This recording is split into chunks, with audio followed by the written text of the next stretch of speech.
Hello, and welcome to an Unconventional Guide to Success, where we are exploring concepts and discussing real life examples showing that the path isn't linear and the journey to success is self defined. My name is Linda Misegadis, And I'm Scott Montgomery. and we will be your guides. For me at Worldgate, we create a culture that allows people not only the behaviors, but an environment to find the joy, if we want to use that analogy, or find the happiness through some behaviors that we have fine-tuned over the years. And I wonder, Yes. and so that culture is also another, and for me, a final component that's really important to putting all these pieces together. And I totally agree with you. Yeah. it's not always, it's where I spend a lot of my time at Worldgate. And so therefore I felt like it was the best place to do it. At home, it's Sunday night dinners, phones are off. It's Sunday night, what do we call it? The no phone zone family meeting. Oh, okay. I like that. Part of our culture. And Yeah. another part of our culture is you've got these chores that you have to do and they're habits and they have to be true to them. And the other thing you have to do is set your goals high enough that your grades are meeting the mark for the school you're in, right? So it all comes together at home, but then here at work, we need you to be a continual learner. We need you to be on top of your communication. When you get a job at Worldgate, where I spend a lot of my time, you also get this tent card that talks about the Worldgate way and the behaviors that encourage a culture that should allow you to help find your happiness or your joy. Right? Absolutely. No, I think that's good. Well, and I know that you chose to end the book with the Worldgate way. So, let's talk a little bit about that because I know I've seen your tent card. I've read your tent card. I know all about your the Worldgate way. But like when you think about that, how do you take that? Because I always say this when I hear this with companies, even the companies that I've worked for, is that you can't force a culture, right? You can't say, our culture is this, and then that's what it is, just because I said it is, right? It's you kind of have to allow a culture to develop, you grow and foster and nurture it in a way that you want the culture to be, but you can't just say it. So what actions are you taking, as a leader, as an entrepreneur, to kind of help drive that culture in a way so that it isn't just something we say, it's actually something that it is. If someone were to come into Worldgate today, that they would go, wow, I can really feel this Worldgate way culture. I see it. Well, and so I do think, so first of all, Caitlin did a phenomenal job adapting our cultural behaviors to the Worldgate way so that it's an easy thing to recognize in a discussion point, right? So we put it as a placeholder. And one of the reasons we did that is that a lot of the folks that came into the leadership team that might not be demonstrating what Caitlin and I thought were our cultural behaviors was because they said to us one day, more recent than I'm proud to admit, well, what are you talking about? I'm not meeting your culture, but what is the culture? And Caitlin and I looked at each other and went, oh boy, how do we disseminate this? So the tent card and the acronym for Worldgate Way, meaning these behaviors. The last component of it was we tried to pick behaviors, and I know Caitlin again worked really hard on all of this, that were open-ended behaviors that fostered the find that we just talked about. Okay. Yeah. Continual learner. That's a behavior, not a request. It's got it. What are you going to be a continual learner in is on you, not me. Right. But if you're a continual learner, I'm going to foster that by saying, here's $500 a year for you to go take a class somewhere. Mm-hmm. Here's also a path for you to communicate your opinions on how the business runs. And so they integrate now. You're starting to see the integration of communication versus happiness versus finding versus culture, right? Right, And so it compounds. How responsible how accountable are you? How welcoming are you to new ideas? How adaptable are you? How generous are you? And how ethical are you, right? These are all very open-ended behavioral traits that one we train on, two, we try and create a common language in, but three, allow people to bring their own perspective to that. Yeah. and then they So that find was it. going to be well, and that was going to be my next question is then, thinking about, do you actually then try to hire people who already emulate the behaviors of the World Gateway, or do you find people who you feel are going to be open to actually wanting to be a part of the World Gateway? So I'm curious, like, what's your tactic on trying to find the right people to fit into the organization? So there's no rhyme or reason to a tactic. I will say first and foremost ability to perform the work and the ability to adapt a cultural behavior is typically vetted out in the interview process. Okay. They don't have to bring a yes and perspective to the table, but there would be an imagery of I want to learn and I want to improve in a yes and scenario that can be vetted in an interview process. The other thing that we are evolving and that we continue to get better at is evaluating in the annual reviews what cultural behaviors have been exhibited and what is the reward system for said cultural behaviors being exhibited.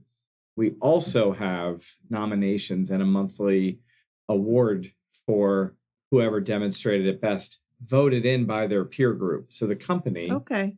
says, we're getting ready to do our World Gateway accountability, and that's a behavior, but we're doing our World Gateway reward system this month. Please nominate who you think this month's accountability should go to. And we Okay. get our nominations, and then the executive team reads through them, and a lot of factors go into, all right, the winner is, and they get a gift card. They get cash for exhibiting that Yeah. behavior. And we're hoping that finds a little joy and happiness, but that the process also teaches them how to find what's important to them and what their happiness will be while they're here at Worldgate. And lastly, I will say our Glassdoor reviews typically demonstrate positivity as a result of that cultural being something important, that cultural behavioral style being important to our employees. So we're exhibiting it, and it's really matters. No, that does. I think that makes a big difference. And, when you think back in some of the organizations that you've worked for, I'm curious because I actually think that culture has only become an important component in the business world probably in the last maybe 3 to 5 years. We always talked about culture but I don't think there was no culture in my opinion. I mean, at least in the companies that I worked for, I would say that if I look back, I wouldn't go, wow, I could see the culture of because it just wasn't that important. But I do think that over the last 3 to 5 years, culture has become important. And I hear that a lot of times in people that are looking for jobs today, when Yeah. when I'm interviewing people who even want to come and work for me, that what we do talk about culture and how do you define culture and what's important to you in the organization that you work for. So like, what do you think, like, why do you think culture has become so important? And like, I know why it developed for you, but why do you kind of think that culture has become so Well, important? so there's three components to what you just said that I'm going to disagree with you that it's only been 3 to 5 years. And I also don't know your perspective on that 3 to 5 Mhm. years. But my perspective is I learned a lot about culture in my early career plays at Verizon, which was a Fortune 25 company. So maybe the bigger Okay. companies have been doing culture longer than maybe the smaller companies you might have been referring to. I don't know. But one of the big things that was really important to us at working at Verizon the years I was there, when it was Bell Atlantic even, was the be here now cultural behavior. Be here Mm, now meant to everyone in certain scenarios, be in the conversation, be in the quest for betterment, be in the marketing strategy conversation. Be here now was a cultural behavior that really made a difference to how I view cultural behaviors because it was okay. tangible, it applied across the line, and I could bring my own perspective to what that meant. Right. Okay. Okay. So Yeah. that's one thing. Two, I think that it is really important to bring something that can be named and not something I'm fostering, but that we're as a collective agreeing to as a culture. And so the evolution of these cultural tent card behaviors at Worldgate wasn't a Scott mandate at all. Right. It was a collective agreement from very smart people. I had a board of advisors that worked in different agencies that came in and supported our firm and actually helped us develop some of these. Right. So they're more about how you operate than they are a Worldgate benefit. It's just a benefit that we expect you to operate within some sort of a cultural behavior. And Sure. here are some guidelines that we're going to reward you on, and we're going to evaluate your performance on. and help you get better Yeah. on and pay to So train I you think on. Yeah. no, and that makes sense. Well, and I maybe where I disagree with you on the where I say 3 to 5 years is because in my experience, and I worked for some really large companies throughout my career and some small companies, and I did not feel that culture existed because to me, culture means you care about the people side of it. And I would argue that it's only been in the last 3 to 5 years that there has been more of a real focus on the people side of business versus the productivity, the efficiency, the Fair. money side of it. And that, and whether it was, and I don't, it's easy to hang everything on COVID. But I think that shift had started to occur. And I think part of that shift had started to occur, frankly, because of a younger generation coming up, is that what was important to them. And we talk about this a lot of times because, I support government, and government is one of those mission driven type of Mhm. fields that you go into, right? You don't go into government because you're going to make a bunch of money. Right, right, right. Unless you're a politician, I suppose. But if you're going to work and support in the public sector, it's not because you're going to, be a millionaire. But the reason why you do it is because it's very focused on mission driven work. And there's a real human element to it. And I don't feel like for many years there was a human element to corporate America. And I do think that is something that I think is starting to come into play more as maybe employers have realized that it is people who work for them, and that it's really important that we do take some time to recognize that. So Yeah. maybe that's where I look, because I would agree with you. Yes, I've worked for many companies and they all had a culture statement. We all said, Yeah. this is what our culture is. But that culture rarely involved the people side of it as more as it was the culture of delivery, the culture of customer service. But customer service was because we wanted our customers to be happy because it would raise our revenues. Exactly. Not because we necessarily cared about the people side of it. And so I guess that's maybe where I was phrasing that from like 3 to 5 years is where I thought it. Well, I appreciate that. And I can actually agree with you because you touched then also on COVID, where what's interesting to me is our core values here, our cultural behaviors are starting to get dated in the notion that people are starting to say culture matters such that I only want to be in the office 2 days a week. And I'm going, Yeah. wait, is that a cultural behavior or is that a perk and benefit? Yes. So right. No, it's true. So that shift and that ever evolving, to your point and mine about be here now could have been about be here now so we can make the bottom line better. Whereas now, like, so what is culture and what is perk and benefit and what is driven to drive revenue? I don't know. Yes. It's a slippery slope. No, and you're right. They kind of, it kind of all gets melded. And you're right. I think that's a really good point because there has now been almost like a demand, right? Yeah. So with the hybrid work environment or remote work environments, I was just reading an article this morning about that and how now, if month or so ago, most jobs had a remote component to it. We're starting to see now where that's getting pulled back. And there's this demand, well, I'm not going to work for a company that's going to require me to come into the office type of thing. And so it's a really good point on, is that a culture or is that a benefit? And is it an appropriate demand? Because sometimes businesses can and sometimes they can't, but we're finding, there's a shortage of employees right now as well. So, so it's creating an interesting dynamic, and it all does feed in.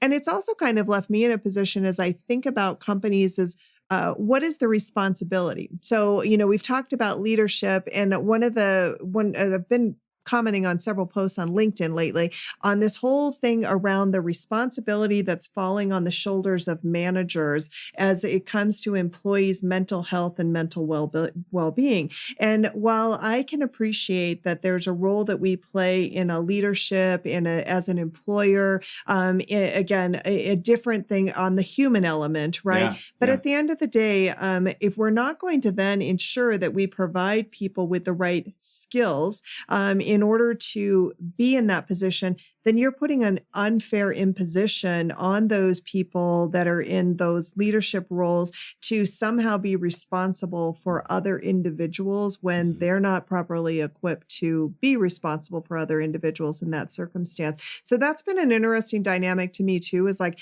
how much responsibility does an employer really play in that whole thing? And then is that a culture of the organization? Is that a benefit of the org? Is it a mandate of the organization? And that's Right. kind of where I've been finding myself lately, is really kind of scratching my head a little bit, because I do feel like suddenly there has been a real push of this entitlement of you. If you want me to come work for you, these this is my list of demands, Right. and that, Okay. and I just, and it's like, how much of that is appropriate and how much of that is, a societal pressure that we've suddenly put on employers to meet those demands. So It does expand. It runs the gamut. And it's funny because I think, just to bring it back home to the book, it's about culture allowing you the space to, what you were saying earlier, find your success, right? yeah, And take so one of the behaviors that we tried to create is a way to sort of create the space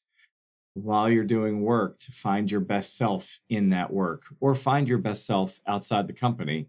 But it's yeah, important for us to foster that find through all those other things. So that's where, when you said you were curious about how I put it at the end of the book and how it puts a wrapper around all of it, yeah. that's how. But it is very interesting, because there should be another book, and maybe there's another series of podcasts to talk about the difference between demand, perk, Yes. and culture. Yeah. Right? Right. No, it's true. Yeah. It is. You're absolutely right. And there could definitely be a sequence to this for sure. We are a sequel to this where you come back to say, let me now define all of these different components. But this has been an interesting journey in this first season to really great. kind of go through. And I've loved really being able to dissect the book and get to know you even better. And I hope that we're able to take our experiences, and that, that others will learn from those. I hope so. But if you kind of look, what final thoughts would you want to leave? Because you have a chapter in your book that is final thoughts. So, the Worldgate way I implied was the last chapter in the book, but it really isn't. You kind of go into final thoughts. So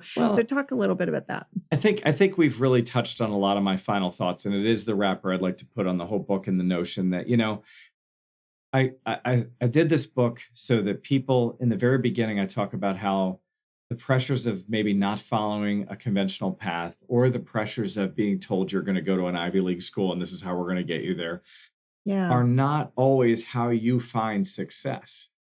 Right? You've got odds, you've got communication, you've got habits, you've got goals, you've got personality, you've got relationships, you have partnerships, you have culture, you have leadership obstacles and hurdles. But what I think is really important in all of this is that there is an underlying subtlety to every chapter that I'm hoping gets exposed for the individual reader. My anecdotes, our conversation, your anecdotes, they're just an expression of how we applied the concepts of the chapters, right? So my hope is that people read this and don't try and emulate necessarily everything we're doing, but recognize that there's something important in that header that they want to improve on, could help them lead to their success. The reason I gave so many detailed stories was, one, to help understand the inferred, but two, I want to give this to my children as a legacy piece. I want my children to really understand what they might have been witnessing since they were 2 all the way to 17. It really is it's a capsule of the last 15 years and the journey I've been on, and some experiences that occurred before they even showed up. Yes. So it serves many purposes. And most exciting for me is it brought us together on a different level. It brings us together on a different language.